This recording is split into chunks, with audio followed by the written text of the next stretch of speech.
Whew. Welcome back to another episode of Growing Up in the Wilds of Suburbia. I'm your host, Sir Chad Everett Broshears. Today's episode is The Path That Calls You and Calls for You.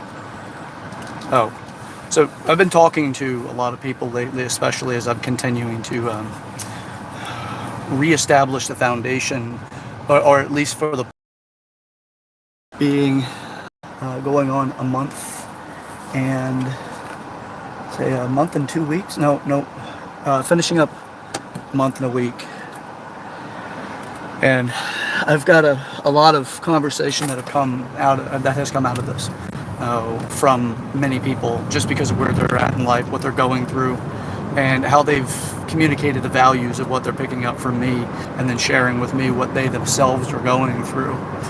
And it became incredibly obvious to me, not necessarily like it was just then, right? Like I've known this for some time, but seeing it from a different perspective, and that be that the life that calls passionately into it requires that you go through so much fine-tuning, you go through so much calibrating who you are as a person, and you've used the past of who you were, the decisions you've made, the experiences you had at your self-centric position, and what you've experienced from other people as their feedback, and you continue to calibrate who you want people to know you to be, who you need people to know you to be, which are not always the same, and what you want to convince them of overall about you. And then you continue through this process, and the same goes back onto you, what you intend to convince yourself of who you are. And that's this continuous calibration thing that we do as we're forging the future. Now, people that are not up to building that life for themselves, the passionate life that calls them ever aggressively into itself, right? That calls you into it. If somebody isn't up to that, then typically they want more from you than what they're willing to give to the relationship in a nurturing way. And then what they can do is kind of pull you back.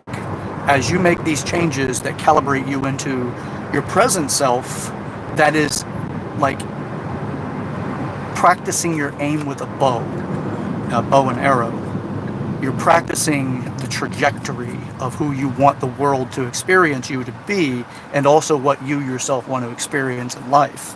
And as you continue to try to steady the bow, as you're learning the target shooting process of your goals and what the future is intended to be like for you, there's a lot of the noise of what people know about your history and what they want you to do, because they want you to be and what they want you to do, because that works in their structure of reality. And if their structure of reality is bound to being stuck, being in that place of kind of just existing instead of progressing into the future that they're passionately called into, then they may have that chaos where they want to take it away from you because they need you to fit their reality, and they also want you to stay where you are because your success is a direct indicator of where they're not making their own progress. So the future is when you let the arrow go, and then you go out and you pick up your arrow again, and you try again, and then you pick up your arrow again, and you try again, and you hit the target, and you pick up your arrow, you pull your arrow out of the target, and then you try again, and you keep going until you get to that point that the bullseye is the only thing that you really can hit, because you have failed so many times that your future is nothing, or is everything, including the target, your goal. But what I have become so incredibly aware of is that we start off with what the goal is supposed to look like. It has this packaging type presentation in our perspective, right? We may even envision the way it's supposed to look, the way it's supposed to feel, the way that it is supposed to be around me, the utility it brings into your life. All of that, we get this idea that that's how it's supposed to be. So when it does show up, we don't even recognize it.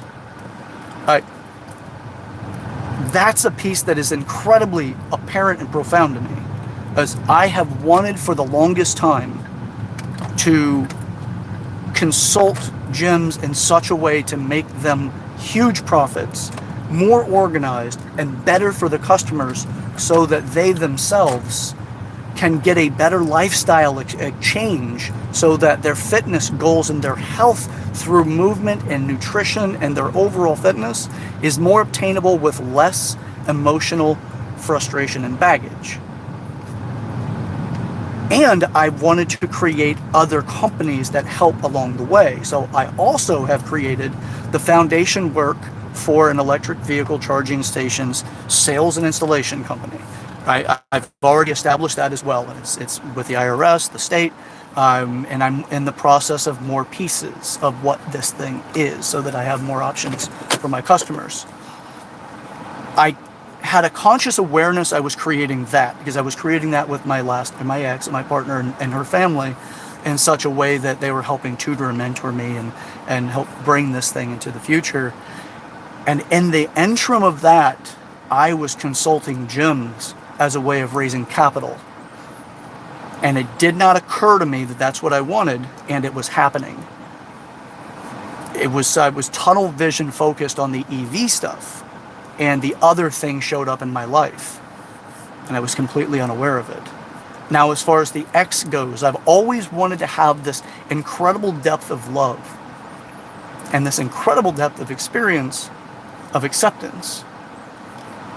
And I've held love away because love is scary, right? It's vulnerable, it's dangerous, that kind of stuff. And we didn't start that way, but we ended that way, and the reality of it is it opened new perspectives, right? I wasn't expecting that.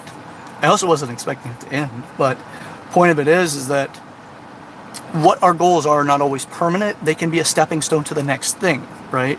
Like now I have a profound sense of openness to a lot of things, right? Like I love for me again, which is crazy. I didn't realize that I stopped that, because I've had my core values, right? But what I think, the way that it occurs to me now is that we kind of evolve over time where, you know what, you have that love for yourself, and it's the depth that you know you're able to have. So you have that love, and it's deep, right? If according to your experience, and that you just have that. You don't know how deep the sphere is. You only know the circumference of it to whatever degree you do, but you don't know how deep it is, because it's not like you break through the superficial area and then all of a sudden it's nothing but this vacuous state. No, it's this process of digging deeper. It's like a digging, right? And you learn more and more as you put that effort into getting deeper into who you are, so that self-love from what you thought was actually really deep turns out that it's somewhere closer to the surface than what you thought.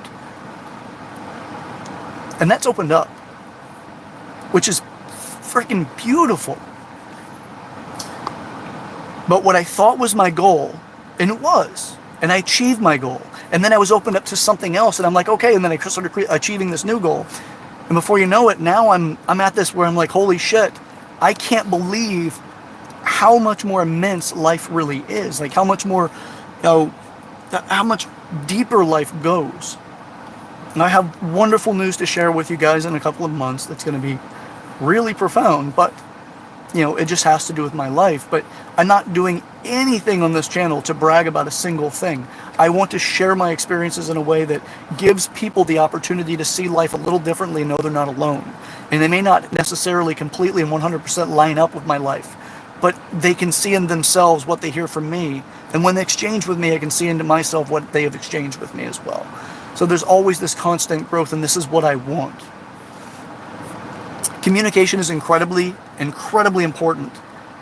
But you have to start with you with your communication. If you don't, then communication drifts into this morphic blob of something that is, I said this, so therefore I was right. And this argumental battlefield starts to create around you in a way that then there has to be a victor. But anytime you have to be a victor, somebody has to be a loser. Somebody has to lose that battle. And it may be somebody you care deeply for. But at the moment, you don't notice it. Damn, this is good stuff. I mean, I just share that because it's just like, how profound is it? from the people that I'm working with right now that are kind of like students, if you will, they're not officially declared students, but that may happen sometime in the near future. It's awesome to me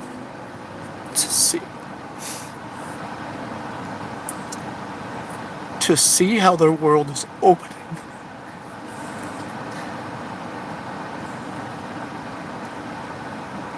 And that they chose abandonment, non-direction.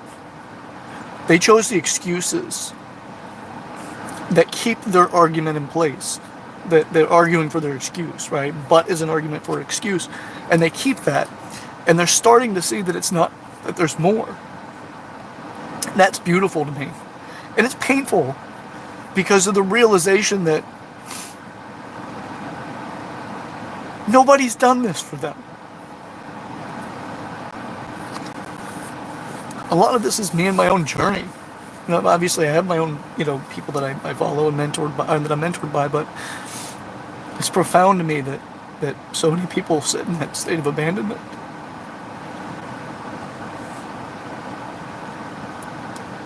So if you want to live that life that passionately calls you forward, you have to make some declarations. Start off with your I values. You need those.